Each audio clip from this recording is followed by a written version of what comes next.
Fala, juventude linda do meu coração, a paz do Senhor, graça e paz a todos. Estamos mais uma vez aqui para estudarmos e aprendermos mais um pouquinho sobre o nosso Senhor Jesus Cristo. Essa lição desse trimestre tem sobre o título aí, Jesus, o Filho de Deus, os sinais e ensinos de Cristo no Evangelho de João.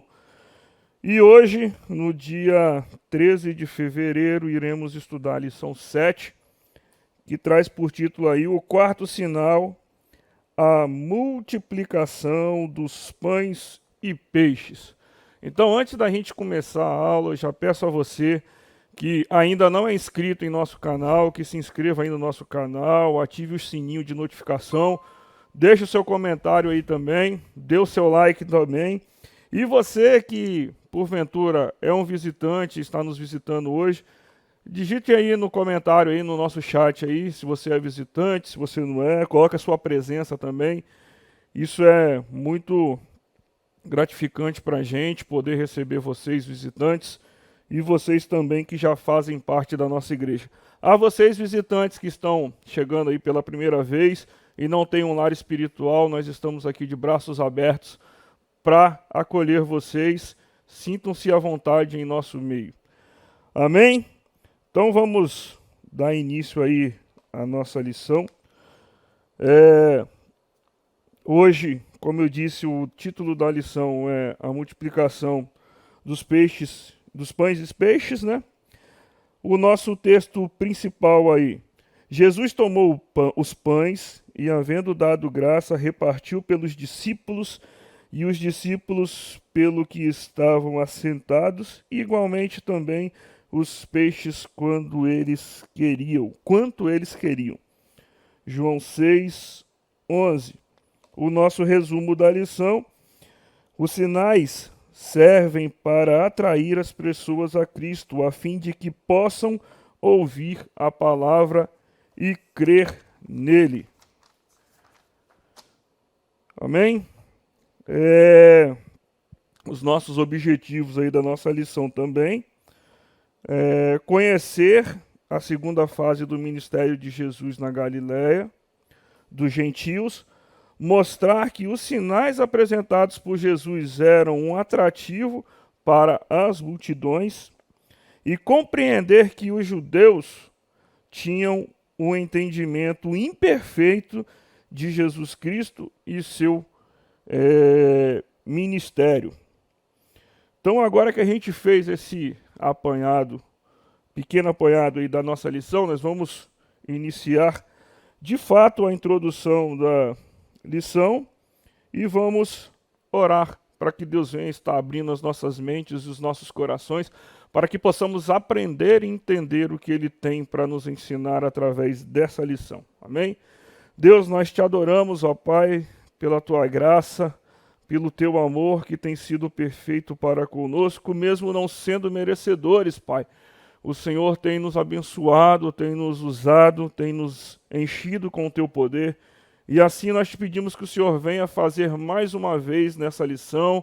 Abra, Senhor, os nossos entendimentos, ó Pai, o nosso coração, para que nós possamos estar recebendo aquilo que o Senhor tem para conosco, para nos ensinar essa manhã. Em nome de Jesus nós te oramos. Amém. Então, irmãos, nós vamos enfatizar nessa lição aí a questão da multiplicação dos pães e peixes.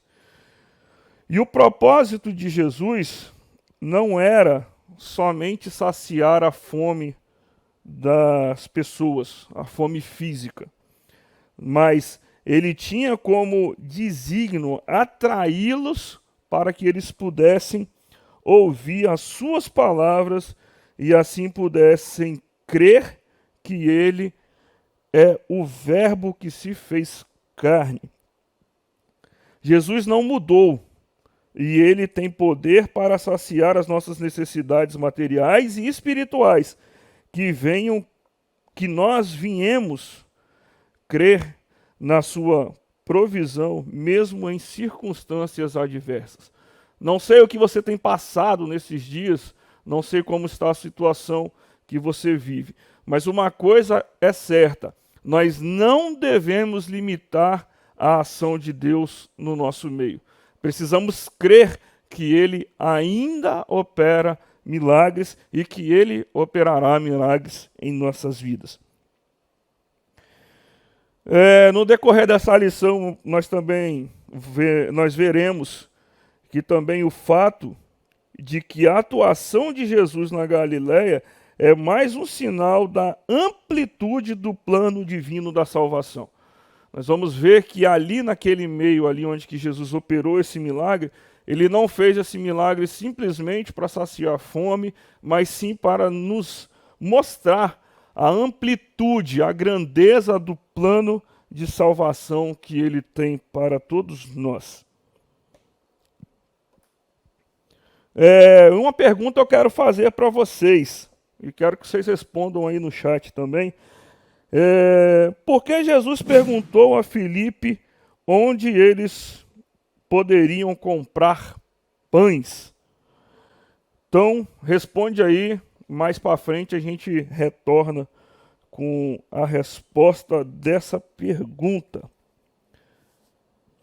Então vamos ler aí o nosso texto bíblico, que é João 6, 3 a 12, que diz assim: Jesus subiu ao monte e assentou-se ali com seus discípulos, e a Páscoa, a festa dos judeus, estava próxima.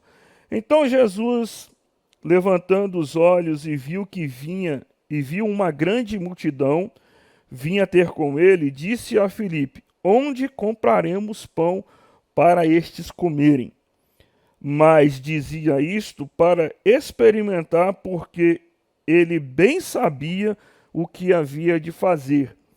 Filipe respondeu-lhe: 200 dinheiros de pães não lhes bastarão, para que cada um deles tome um pouco. E um dos seus discípulos, André, irmão de Simão Pedro, disse-lhe: está aqui um rapaz com 5 pães de cevada e 2 peixinhos. Mas que é isso para tantos? E disse Jesus: mandai assentar os homens. E havia muita relva naquele lugar. Assentaram-se, pois, os homens, e o número era de quase 5.000. E Jesus tomou o pão e, havendo dado graças, partiu-os pelos discípulos e os seus discípulos pelos que estavam assentados, e igualmente também os peixes, quanto eles queriam. E quando estavam saciados, disse aos seus discípulos: recolhei os pedaços que sobrejaram, para que nada se perca. Amém? Então vamos lá, eu fiz uma pergunta para vocês, a gente já viu aí a resposta de algumas pessoas.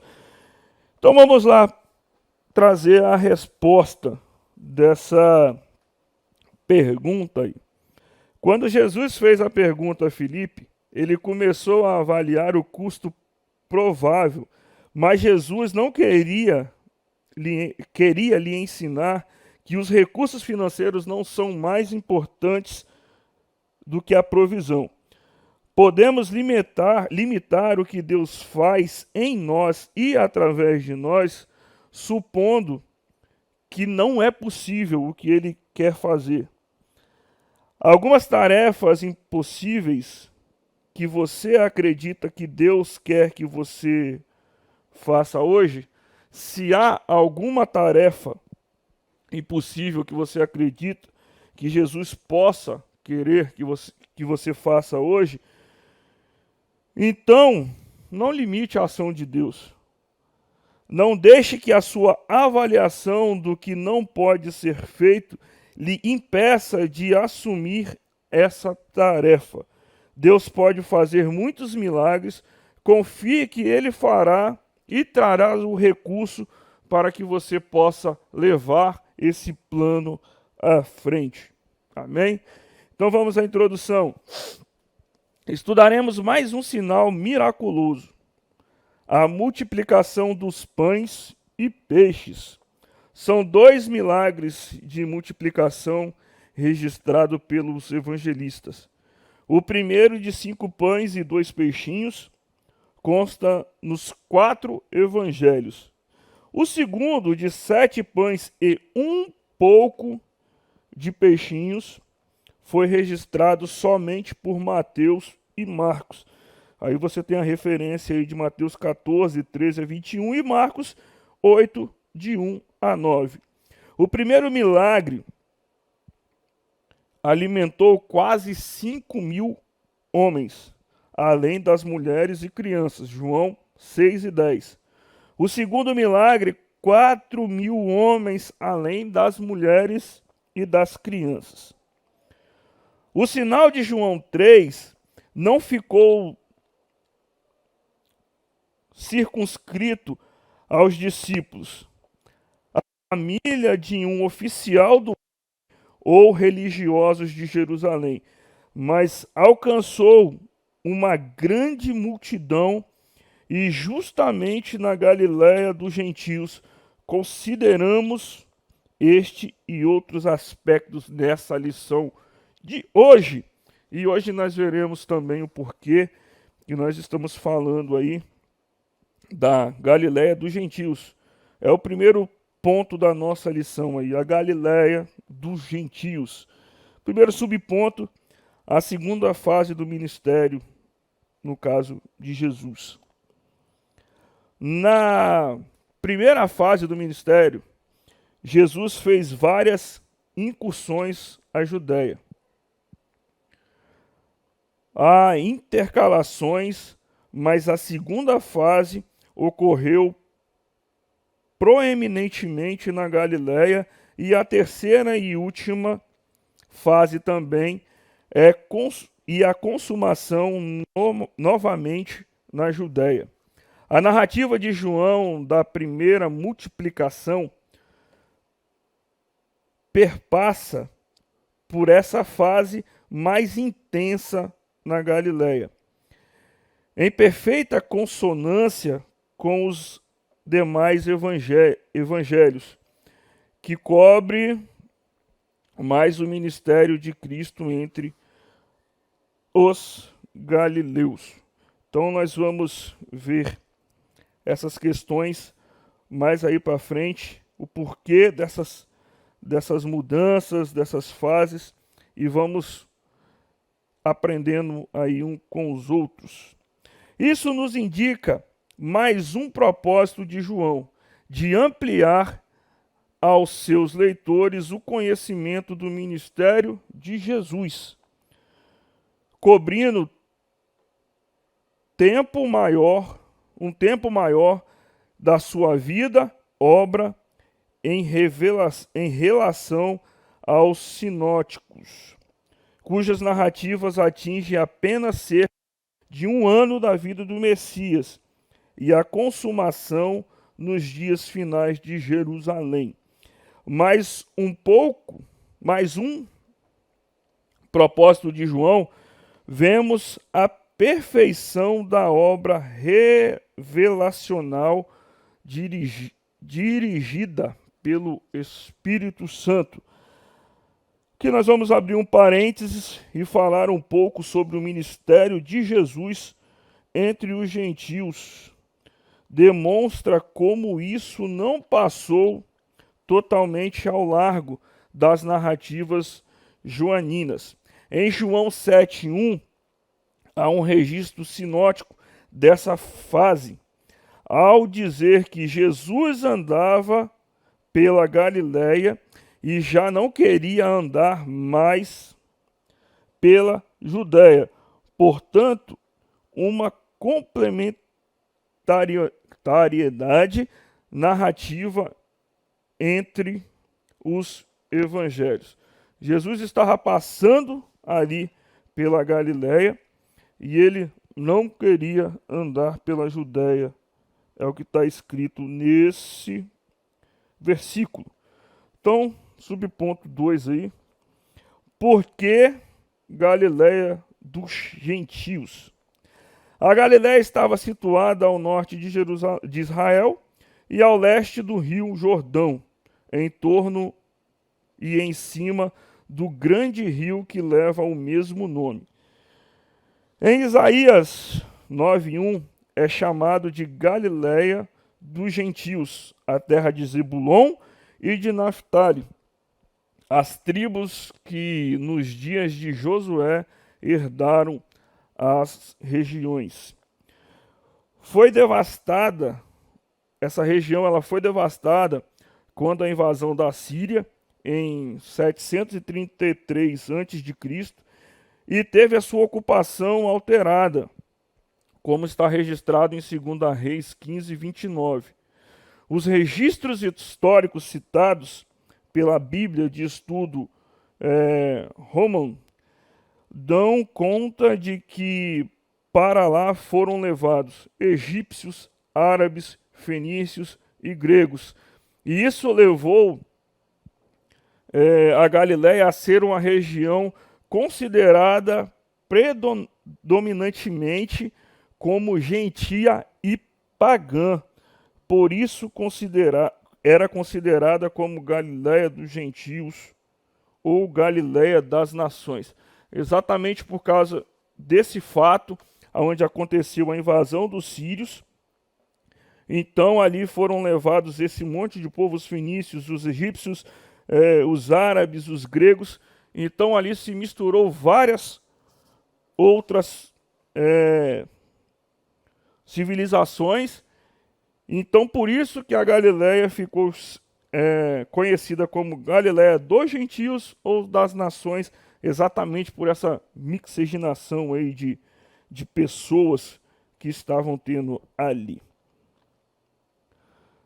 A Galiléia nos dias de Jesus, ao subponto 3, a predominância gentílica na Galiléia recebeu com sensível mudança depois que Herodes a anexou ao seu reino, mas isso não limitou a mixigenação.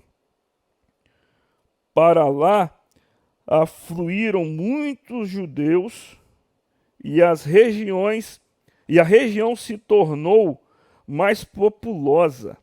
Então, mesmo depois que a Galiléia ela foi juntada ao reino de Herodes, ela não acabou essa mixigenação, ainda continuou muitas e várias etnias naquele lugar. Tinha cerca de 240 cidades e vilas, e segundo Flávio Joséfo, as principais cidades naquela época eram Cafarnaum, Nazaré, Tiberíades, que era a capital. Por sua história e por ter uma cultura bastante influenciada pelos gregos e romanos, o termo Galileu ganhou um conceito pejorativo entre os judeus da Judéia. Esse era um dos motivos que apresentavam para a rejeição de Jesus, que consideravam ser galileu. Até nesse aspecto, vemos a sabedoria divina em ação, confundindo aqueles que, pela dureza de coração, rejeitavam o Salvador. Agora vamos parar e pensar um pouco. A completude e a perfeição das Escrituras são resultado da ação do Espírito Santo. A atuação de Jesus na Galiléia é mais um sinal da amplitude do plano da salvação. Apesar de tudo, Jesus estava ali naquele lugar, exatamente para nos mostrar o quão grande e maravilhoso é o plano de salvação que ele tem para nos dar nesses dias. E uma coisa que é muito interessante é que nós vemos que a grande multidão seguia a Jesus. E elas seguiam pelos sinais que ele fazia. enquanto ele operava milagres, curava enfermos, eles estavam seguindo a Jesus. Os verbos seguiam e operavam, então, no tempo imperfeito. Em grego, eles poderiam ser traduzidos, respectivamente, em estava continuamente seguindo e também estavam continuamente operando. Então, ali, enquanto Jesus estava fazendo os seus sinais, continuamente, o povo seguia Jesus e o povo via os sinais. Então, os sinais de Cristo, os sinais que ele deixou para nós, eles também nos acompanham e irá nos acompanhar. A atividade de cura de Jesus regularmente atraíam as multidões na Galileia. Então vamos parar e pensar um pouquinho. Se Jesus nada tivesse feito, não tivesse nenhum sinal, não tivesse nenhuma maravilha, não tivesse a multiplicação, não tivesse cura, você acha que Jesus atrairia essa grande multidão? Então Jesus usou esses sinais para atrair a multidão. E é muito interessante que nós vivemos isso hoje. Nós vemos aí a juventude quando nós saímos para evangelizar, quando nós passamos na rua cantando, louvando, adoramos a Deus, aquela alegria, ela contagia as pessoas que estão ao redor e elas são atraídas. Nisso que elas são atraídas e veem a gente com essa alegria, com esse amor por Cristo, esse fogo, então eles são tocados pelo Senhor. Se nós passarmos ali para evangelizar nas ruas, sem cantar, sem nos alegrar, sem mostrar essa alegria, as pessoas não vão nem saber que a gente está passando por ali. Mas então, quando nós passamos cantando, louvando, aquilo influencia as pessoas, e as pessoas automaticamente elas são levadas a ver o que está acontecendo. E é aí onde que ela abre o coração e Deus faz o trabalho de salvação na alma delas. Então assim também foi o ministério de Cristo. Ele operava os sinais, as pessoas vinham a ele e ele falava do grande amor dele para as pessoas. Vamos para o tópico 2, seguindo os sinais. O primeiro subponto aí, um atrativo para as multidões. Os sinais jamais podem ser vistos como um fim em si mesmo. Ou seja, não podemos nos relacionar com Deus por causa dos milagres. Todavia, não podemos desprezar a importância dos sinais para produzir fé e contribuir para o conhecimento maior do reino de Deus e seus propósitos. Então aqui nós vemos que os sinais eles não podem ser a questão do fim último disso, mas sim que os sinais nos levem a crer ainda mais em Deus, ainda mais ter fé, ainda mais ter busca pelas coisas que Deus tem feito em nós.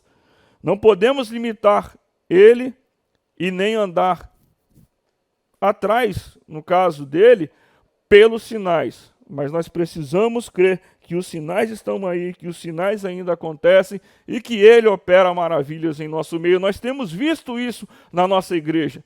Vemos aí constantemente pessoas sendo alcançadas pelo amor de Deus, se rendendo a ele. Vemos pessoas sendo batizadas, vemos pessoas curadas. Então, os sinais que ele tem feito em nosso meio têm dado curiosidade nas pessoas, e as pessoas têm vindo ver o que Deus tem feito. E existe uma promessa que foi feita logo no começo da igreja, que eu lembro, que usado por Deus, o pastor Jairo falou que pessoas viriam de longe para ver o que Deus tem feito em nós e através de nós. E isso tem acontecido. Os sinais servem para atrair as pessoas a Cristo, a fim de que possam ouvir a sua palavra e crer nele. Jesus realizou muitos milagres e prometeu que suas testemunhas receberiam poder para realizar obras ainda maiores. Então, Jesus operou muitos milagres, mas ele te deu uma promessa, me deu uma promessa, que através da nossa fé nós poderíamos realizar coisas ainda maiores. Então, não limite o poder de Deus na sua vida. Creia que Ele pode fazer, que Ele vai fazer na sua vida e que Ele vai te usar de uma forma grandiosa na presença dEle. E uma das promessas que Ele nos fez foi, incluso também, o expulsar demônios, falar em novas línguas, operar maravilhas e curas. Então, assim, Ele não limitou uma coisa para nós, mas Ele falou que através de nós, Ele faria essas coisas também. Expulsão de demônios, falar em novas línguas, operar maravilhas e curas também.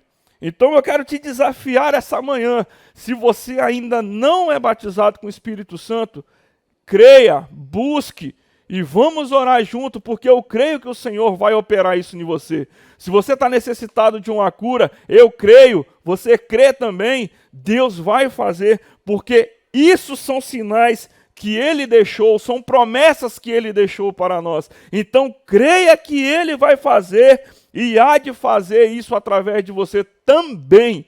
Amém? Quando os discípulos saíram para pregar, o Senhor cooperava com eles e o Senhor confirmava a palavra que os discípulos estavam pregando com os sinais, assim como está em Marcos 16, 20. E nós temos contemplado esses sinais.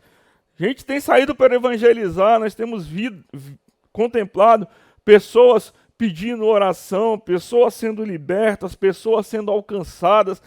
Então, quando nós nos levantamos e começamos a cumprir o que Deus nos mandou fazer, Ele garante, eles cooperam conosco, Ele coopera com a gente para que nós possamos ter sinais também em nosso meio. E isso tem acontecido. Precisamos buscar ainda mais sinais. Não podemos limitar o agir de Deus. Às vezes nós, por um ato de pouca fé, nós limitamos aquilo que Deus pode fazer. Nós olhamos e falamos, não, até aqui eu tenho fé que Deus pode fazer, mas ali eu já não sei. Então nós precisamos parar com essas coisas. Precisamos crer que Deus fez e fará em nosso meio aquilo que a sua palavra prometeu, Ele é fiel para cumprir. Os sinais, eles não cessaram no primeiro século.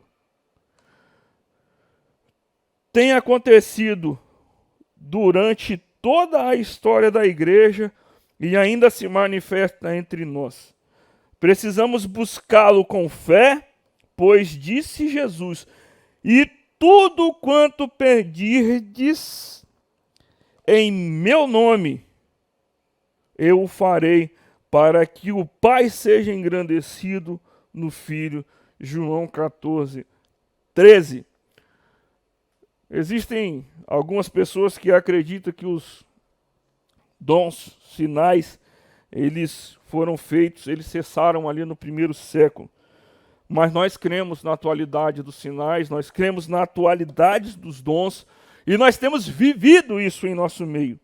Então, creia que tudo que você pedir a Deus com fé, se for da vontade dEle, Ele vai fazer, porque nisso Cristo está glorificando o Pai. Segundo subtópico, o propósito revelacional. João registra que a multidão seguia Jesus porque via sinais que ele operava sobre os enfermos. Nesta movimentação pública, Jesus prossegue seu ministério de milagres e pregação, sempre no propósito de se revelar à humanidade. Então, João fala aqui que Cristo, ele era seguido por causa de grandes sinais que ele operava, e entre eles estava a cura dos enfermos. Então, Jesus curava o enfermo e aquilo dali atraía as multidões, e ele falava do propósito, do fim útil da salvação e a condenação que viria. Jesus, ele usava as curas e os sinais para atrair e também pregar o seu propósito. Mais uma vez, age no sentido de demonstrar, essa pregação mais uma vez age no sentido de demonstrar com clareza a impossibilidade humana de solucionar o problema instaurado ao questionar Filipe sobre a compra de pães para alimentar a multidão. Como acentua o evangelista, na verdade, Jesus bem sabia o que ele iria fazer. Jesus, quando pergunta ali a Filipe onde que ele compraria os pães, ele já sabia o que ele faria. Mas ele fez isso para testar mais uma vez o coração de Filipe. Ou seja, o propósito foi específico, realizar o sinal para revelar o seu poder aos homens, a fim de que eles crescem nele. Jesus está ali, ele já sabia o que ele iria fazer, perguntou Filipe o que ele faria. Ele já sabia da resposta de Filipe, mas ele fez isso para testar o coração de Filipe. Então, vamos em frente. Terceiro subtópico aí, está aqui um rapaz. Além de o lugar ser afastado, era um lugar muito longe, Filipe indicou o obstáculo financeiro. Filipe, ele não olhou nada mais. Primeira coisa que ele fez foi botar um obstáculo financeiro. E é interessante lembrar do começo da nossa igreja, que nós começamos a reunir na casa de algumas pessoas, e Deus foi fazendo a obra, e quando o pastor Jairo, ele falou que a gente precisava alugar um espaço, o nosso primeiro espaço,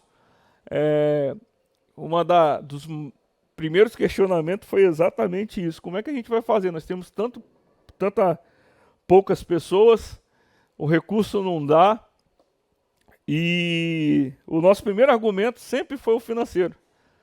Quando nós precisávamos trocar de espaço também, o argumento sempre foi o financeiro.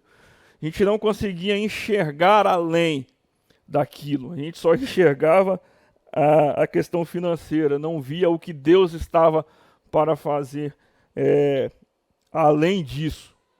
Então, o nosso obstáculo, a nossa visão ali, quando éramos poucos, era exatamente essa: mas como faremos se nós não temos dinheiro?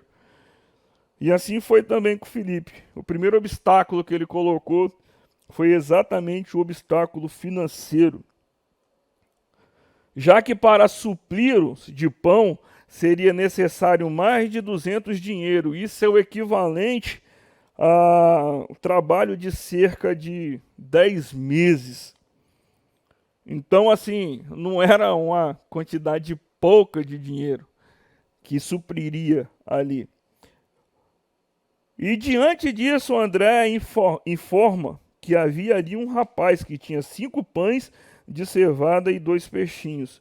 Mas logo reconhece que isso era absolutamente nada para a multidão reunida. Ou seja, André, ali ele informa, não, tem aqui um rapaz com 5 pães e 2 peixinhos. Mas, porém, ele enfatizou, mas o que é 2 peixinhos e 5 pães para essa grande multidão? Então, assim, ele demonstrou que havia ali aquela, entre aspas, solução, mas não acreditou que aquela solução fosse suficiente para sustentar, alimentar toda aquela multidão. Eis aquele relâmpago de luz e rapidamente ele vai. De qualquer sorte, a informação trazida por André foi válida, porque foi a partir dessa insuficiência humana, seguida de uma atitude de desprendimento, que houve a operação do milagre. Ou seja, quando André mostrou que ali era o limite, que ali, depois daquilo, não havia solução, que não tinha como aqueles 5 pães e 2 peixinhos alimentar a multidão, ele simplesmente falou: humanamente não é possível. Então, através desse fato, quando ele mostrou que não era possível, Jesus começou a operar o milagre.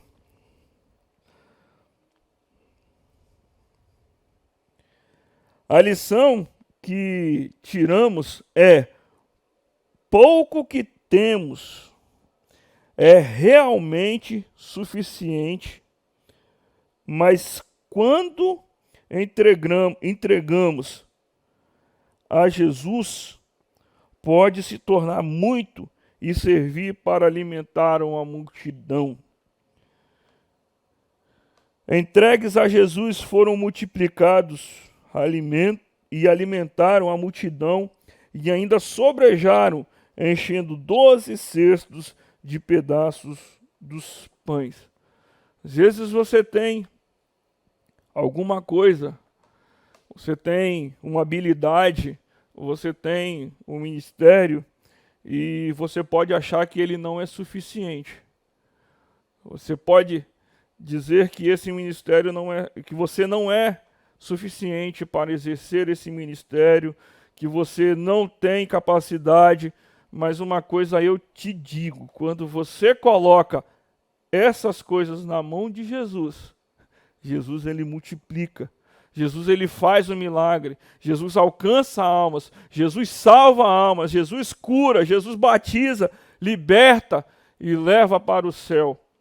Então que você possa essa manhã ter essa certeza e essa convicção, colocar tudo o que você tem aos pés de Jesus. Entrega a Ele, confia nele e o mais Ele fará, e você verá com seus próprios olhos aquilo que Deus tem feito. E muitas das vezes você também pode até não ver aqui, mas quando chegar na glória, você vai ver que através daquilo que você entregou a Cristo, várias almas se renderam a Jesus. Então, entregue tudo a Jesus. Esqueça da sua pequenez, da sua limitação. Você é pequeno, você é limitado, mas você tem um Deus que ele não tem limites. É um Deus que pode fazer, que ele vai fazer. Entregue tudo a ele. Entregue tudo, tudo a ele, e você verá o que ele vai fazer. Não podemos nos acomodar com uma religião sem o sobrenatural. Nós vemos vários lugares por aí que já deixaram de acreditar no sobrenatural de Deus. Então nós não podemos cair nessa armadilha de nos acomodar em não sentir o sobrenatural de Deus. Precisamos buscar o sobrenatural de Deus, Ele tem feito em nosso meio. Nós vemos quanto que a nossa igreja tem crescido, quanto pessoas têm sido edificadas. Por quê? Porque o sobrenatural de Deus está acontecendo em nosso meio. Nós temos contemplado esse sobrenatural de Deus. Então que você possa, em nome de Jesus, sair do comodismo. Vamos buscar ser batizados, vamos buscar ser cheios de Deus, vamos buscar fazer mais a obra de Deus, porque Ele está em nosso meio. Aleluia.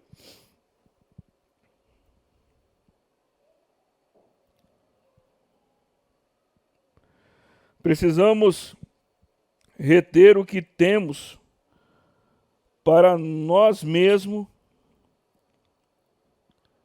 Aliás, reter o que temos para nós mesmos revela nossa mediocridade. Ou seja, se eu tenho alguma coisa e retenho para mim mesmo, isso só mostra o quanto eu não aprendi de Deus, o quanto eu não sou crente, o quanto eu não nasci de novo, o quanto eu sou medíocre. Então precisamos entregar tudo que nós temos para Deus. E outra coisa muito interessante é, nada é demasiado pequeno nas mãos daquele que criou os céus e a terra. Quando entregue às suas mãos, Deus escolheu as coisas fracas desse mundo para confundir as fortes. Então não há nada pequeno que seja tão pequeno para Deus. Então se você acha que o seu talento é pequeno, que o seu dom é pequeno, entregue nas mãos de Deus. Porque se Ele criou os céus e a terra, então Ele pode fazer muita coisa ainda por você e através de você. Amém? Terceiro ponto aí, uma compreensão imperfeita. Subponto 1, o profeta. Os que viram o milagre concluíram que Jesus era verdadeiramente o profeta que havia de vir ao mundo, João 6,14. Isto demonstra como era patente a expectativa messiânica de Israel. O problema era que a ausência de compreensão correta da identidade e do ministério do Messias, grupos distintos de judeus tinham expectativas diferentes de acordo com as suas crenças e aspirações, o que demonstrava que o que predominava era o interesse na implantação de um reino terreno de caráter político, o que se viu mesmo entre os discípulos. Existiu uma grande massa que acreditava que Jesus era um rei terreno, que ele veio com caráter político, que ele veio para ser um salvador do mundo, mas aqui, terreno, não era o Cristo. Então nós vemos aí que João ele está combatendo essas coisas também. Jesus, ele era o Cristo, ele é o Messias, ele veio ao mundo, mas não limitando ao mundo. Ele veio para nos salvar. Então ele não era simplesmente uma pessoa como eles achavam, alguma massa lá achava que ele era. A sedução do pluralismo religioso. Em nossos dias também existe uma multiplicidade de crenças sobre Jesus que muitos o situando como mais um dos personagens da espiritualidade mundial. Precisamos compreender plenamente a identidade de Jesus, a sua divindade, refutando as ideias do pluralismo e do inclusivismo religioso que visam atrair o cristianismo para as falsas unidades. Temos visto muitas religiões surgindo, muitas denominações surgindo, que têm tentado implantar esse pluralismo, essa ideia desse inclusivismo religioso, e precisamos refutar essas ideias dessas pessoas. Precisamos crer que Cristo é perfeito, que a palavra também ela é perfeita. Então precisamos ter um perfeito compreendimento do que Cristo é, do que é Evangelho e da nossa fé. A fé é exclusivista. Jesus não é um caminho, ele é o caminho. Ou seja, ele é o único caminho. Não há essa questão de, Jesus pode ser um caminho, mas temos mais outros caminhos. Jesus, ele não é um caminho, ele é o único caminho. Então precisamos crer. Como diz o escritor, o nome estranho aqui que eu não sei pronunciar, mas está escrito aí na lição, Deus se revelou somente em Cristo. Portanto, todas as outras religiões são imperfeitas, desencaminhadas e falsas. Mas não seria uma intolerância pensar desse jeito? Não, segundo o Lutzer. O exclusivismo não está em conflito com a liberdade religiosa. A liberdade de adotar qualquer religião que a pessoa queira ou não queira nenhuma deve ser um direito em todos os países, especialmente naqueles que foram influenciados pela fé cristã. A questão é, existe a escolha certa, Cristo, e muitas outras escolhas erradas, fora de Cristo. Ou seja, podemos até escolher outras coisas, mas fora de Cristo. A única coisa certa, a única religião certa, o único caminho certo, ele é Jesus Cristo, para a glória de Deus Pai. Então, podemos sim falar que o cristianismo, ele é exclusivismo, porque cremos que Deus não é um caminho, e sim o caminho. Amém? Subponto 3. Queriam fazê-lo rei. Ainda no texto em que estudamos, vemos que a compreensão imperfeita do Messiado de Jesus também se revelou no fato de que, mesmo reconhecendo nele a figura de um profeta, reduziram isso a oportunidade política. João registra que, por saber que o propósito da multidão era proclamar o rei, Jesus se retirou, tornou a se retirar-se dali, só ele para o monte, como está escrito aí em João 6,15. A incompreensão, a incredulidade de Israel a respeito do Messias prevalecem até os dias atuais. e somente serão mudadas no final da grande tribulação, quando enganados e perseguidos pelo anticristo, os judeus clamarão por Jesus e receberão o socorro de Deus. Então, assim, até hoje, há muitas pessoas que não compreendem quem Cristo foi, não compreendem o plano da salvação. Eles esperam um Salvador, eles esperam um Redentor.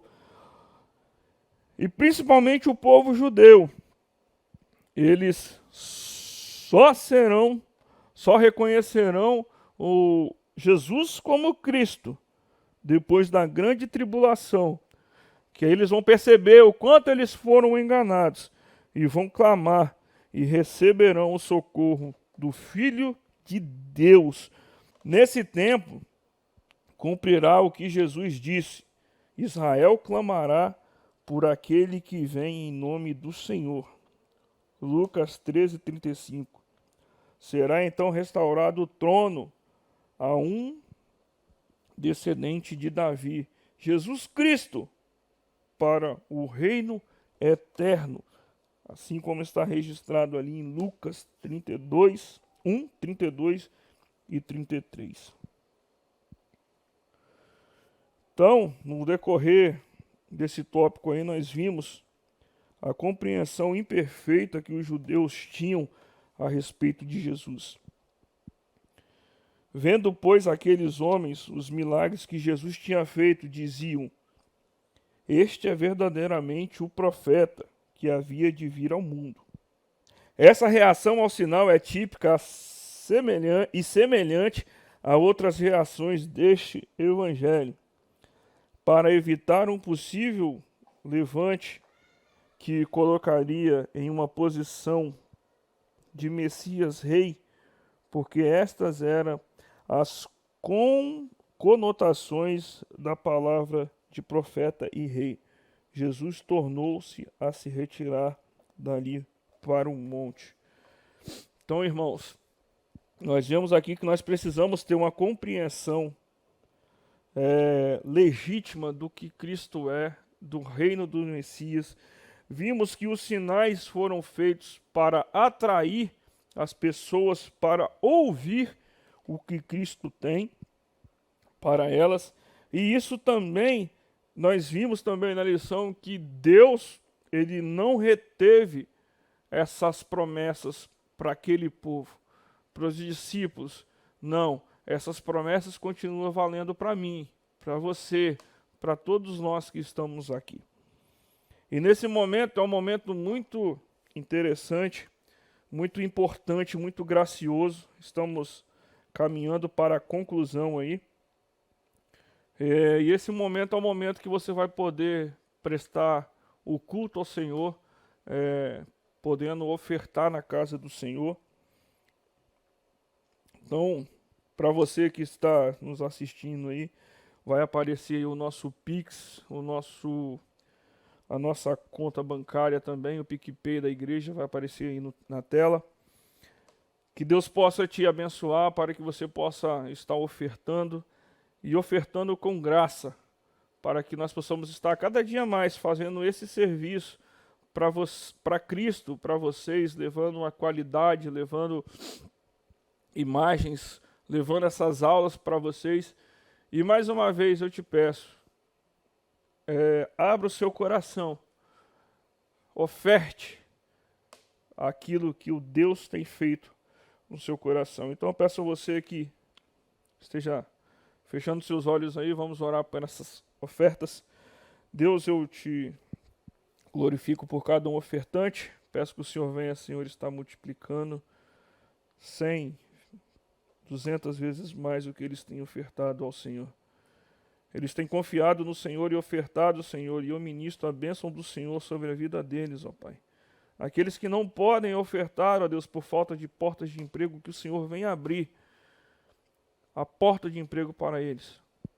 E eu quero crer, Senhor, que isso vai ser feito, porque os sinais, eles seguem aqueles que crêem no Senhor. E eu creio que o Senhor pode abrir essas portas, ó Pai. E creio que em breve nós iremos escutar os relatos desse povo, ó Pai. Que o Senhor abriu porta, que o Senhor prosperou, que o Senhor mudou a vida deles, porque eles creem que o Senhor pode fazer também, em nome de Jesus. Amém. Então, oferte na casa do Senhor, oferte com alegria. E antes de lermos a conclusão, peço você mais uma vez que ainda não é inscrito, que se inscreva aí no canal da igreja, deixe o seu comentário, mandem os seus relatórios e que vocês possam se sentir abraçados pelo Senhor. Você, visitante, é uma honra para nós recebê-los, que vocês possam voltar mais e mais vezes. Amém? Então vamos lá, concluindo a nossa lição de hoje. Apesar do propósito de Cristo de revelar-se ao mundo como Deus Salvador da humanidade, as multidões o seguiam pelos sinais que ele fazia.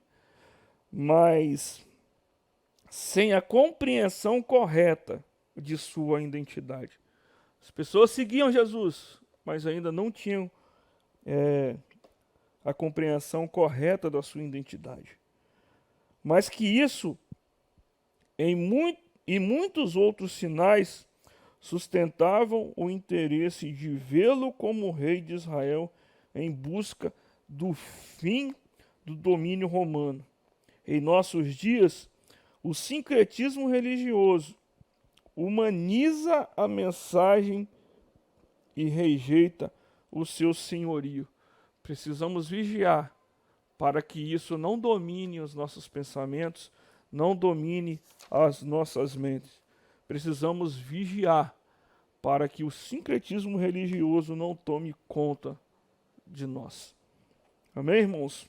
Que você possa estar lendo essa lição, as outras lições também passadas, que você possa estar, se ficou alguma dúvida, pergunta no chat. Se ficou alguma dúvida, nos procure aqui na igreja, nós iremos tirar essa dúvida, mas não deixa que essas dúvidas sejam alimentadas por mais dúvidas e você acabe caindo no sincretismo.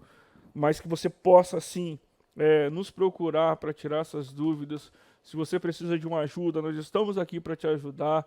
Então nos procure, porque queremos um dia subirmos juntos para o céu, aonde ali veremos a Cristo, esse mesmo Cristo que operou tantos milagres, que usou você, que nos usa para operar tantos milagres. Veremos ele face a face e seremos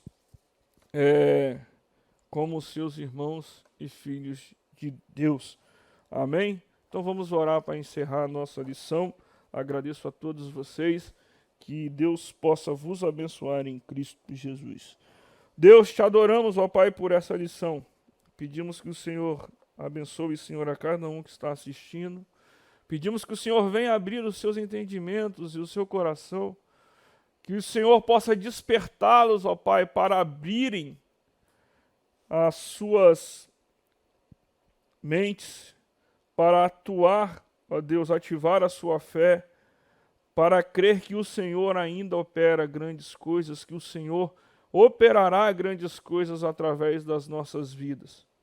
Abençoe essas pessoas, ó Pai, alcance elas para o louvor da Tua glória. E se há alguém, ó Deus, que decidiu nessa lição entregar a sua vida ao Senhor, que o Senhor possa recebê-lo em nome de Jesus, é o que nós choramos. Amém. Irmãos, mais uma vez agradeço a todos vocês. Fiquem ligados em nossos vídeos, nossos canais na igreja. Sempre vai ter lições, sempre vai ter os nossos cultos. Fique à vontade para participar conosco. Deus abençoe em Cristo Jesus. Tchau.